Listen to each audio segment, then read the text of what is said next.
Thank you for checking out today's video. Welcome to the channel. Now, if you've not seen my previous video on the SONY a6700, I highly recommend you watch it. It's the unboxing and giving you some tips and tricks on how to get the best out of this camera. But in this video, we're going to deep dive into the menu system, explain some of the settings and show you how to get the best out of it. So let's jump straight into it.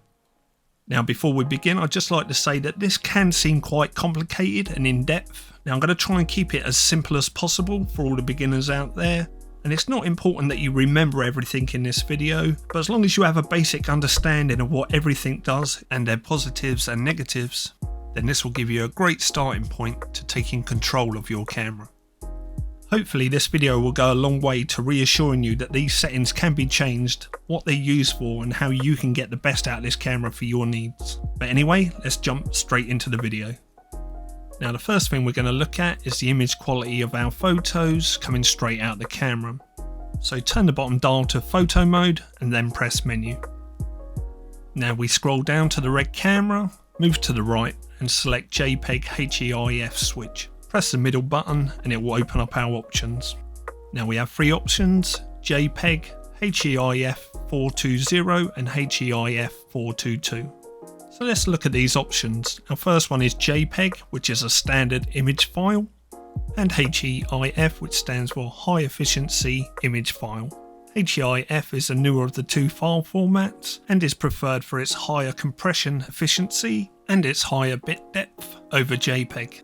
And without boring you to death, the 420 and the 422 is all about the colours and how they're processed. If you want the best, select 422. The benefits of using HEIF over JPEG is smaller file size and a slight improvement in image quality. The downside to using HEIF files is it's a newer file format and a lot of photo editing software cannot handle this file format.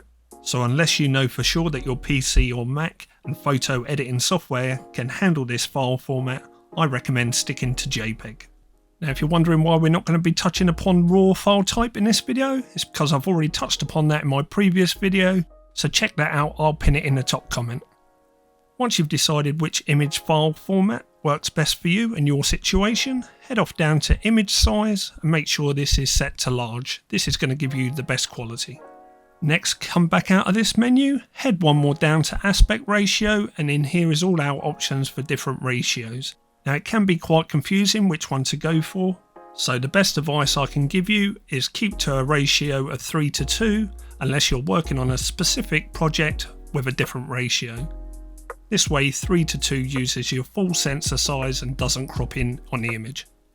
Next, we'll be switching over to video mode, showing you some of the settings and explaining them so you can use the one that best fits your needs. So turn your bottom dial to movie mode and then press menu. Again, move down to the red camera, move to the right, click on image quality and then file format. And in here we've got various file formats and this can be very confusing, so I'm going to run you through what each of them does and their differences. So the first one we're going to take a look at is XAVC HS 4K. So this file format records at a resolution of 4K and the HS stands for the codec H.265, and this takes over from the older codec, which is H.264, and its positives are smaller file sizes and a marginal increase in quality. Very similar in a way to what we just looked at in the photo mode and the file format HEIF. And a negative of using this setting is it's very taxing on older computers, so make sure your computer is able to handle H.265 file formats. Another negative of using this setting is if we come out of our file format and go into movie settings, in the European region you'll notice that you don't get 25 frames per second in this format, which is really disappointing from Sony because it could easily be added.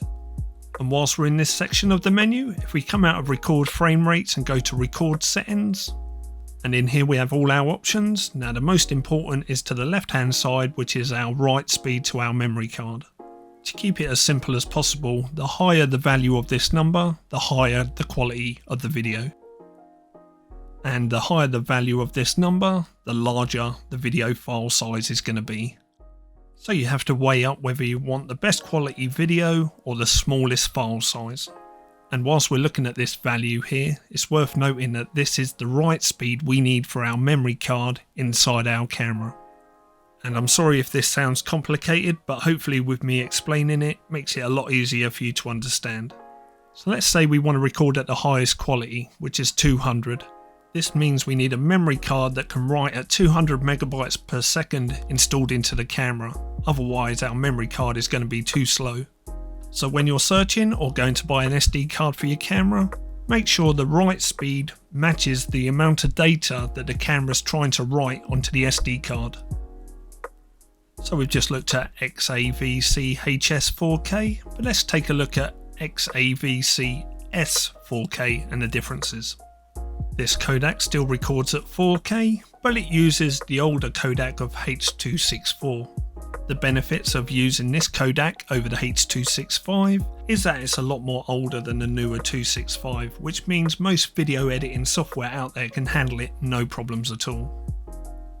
The downsides to using this codec are larger file sizes and a marginal decrease in quality, ? Now there's a question mark because 99% of people will never notice a difference in quality. Now if we exit out of this part of the menu, go to our movie settings, we can see the frame rates that are available to us, and as you can see here, Sony have been kind enough to give us 100 frames per second, 50 frames per second, and yes, 25 frames per second. And if we go to our record settings, we can see the options that Sony have given us here. Again, look at the value to the left, and this will dictate what your write speed needs to be for your SD card. So let's go back through our menu and take a look at the final 4K resolution codec that we've got, and this one is XAVC S1 4K.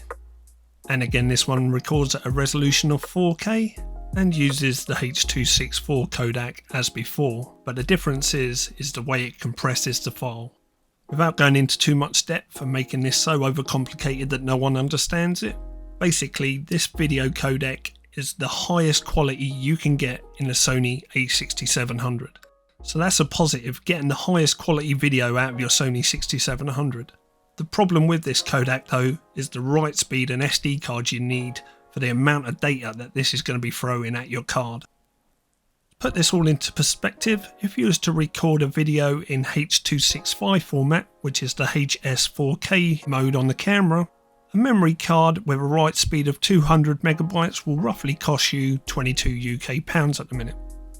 But if you want to record in the highest quality possible from the Sony 6700, then you're going to need an SD card that can write at a minimum of 300 megabytes per second. And the going price at the moment for one that's 128 gigabyte is 174 UK pounds.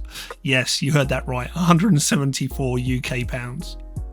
And unless you have one of these cards in your camera, your SD card is going to be too slow to record in this file format.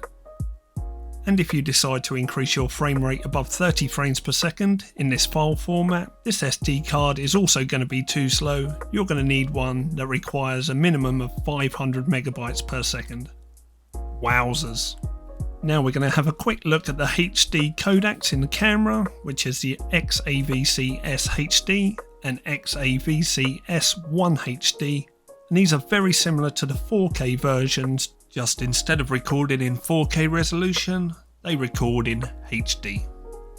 If we take a look at the XAVC SHD, even at a frame rate of 50 frames per second, the largest file size is 50 megabytes per second, tiny in comparison to the 4K equivalent. And if we take a look at the XAVC S1 HD, we can see that the maximum file size write speed is only 185 megabytes per second, meaning you can potentially save some money off an SD card if you record in this file format.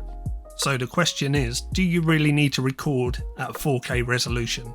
That's up to you to decide. And the final thing we're going to take a look at is why you might not be able to find some of the recording frame rates that are advertised with your Sony a6700. If you come out of the red camera menu and head all the way down to the last one, which is the yellow category toolbox, enter into the subcategory area and date, then move down to NTSC PAL selector. Now in this subcategory we're going to get to choose between NTSC and PAL selector. NTSC is the standard video format for broadcast television in America, and PAL is the standard video format for broadcast live television in Europe. NTSC standard broadcast frame rate is 30 frames per second, so if we select NTSC, our frame rates will be multiples of 30. PAL, on the other hand, has a standard frame rate of 25 frames per second, which means if we select this, we get multiples of 25. So if you can't find a frame rate of 120 frames per second, it means you're in PAL mode and you need to change to NTSC mode. Press the middle button on your dial to make the change. The camera will go black, and when it restarts, it would have changed mode. If we go back into the menu and our red camera, move across to file format and movie settings, go to frame rates, and now we can see we've got multiples of 30 and there is 120 frames per second. So there you have it. Hopefully now you have a basic understanding of how to get the best image quality for the situation that you require. So people will be saying, well, which file format shall I use then? Well, it all comes down to what you prefer and your situation. Don't let anybody tell you that you're using the wrong one or the right one. There is no wrong and right. It literally comes down to your preference. My advice is go test them all out if you can, see which one you like the best, and then go along with that one. In the next video, we're going to be looking at our focus modes and metering modes on the SONY 6700. So if this is something of interest to you, make sure you subscribe to the channel and hit that notification bell. If you've got anything from this video at all, please give it a big thumbs up. Comment below letting me know what you found good about this video or bad, and we'll catch up in that next video. Oh, and whilst you're here, why don't you check out this video also? Thank you very much for watching, guys. We'll catch up in that next video. See you soon.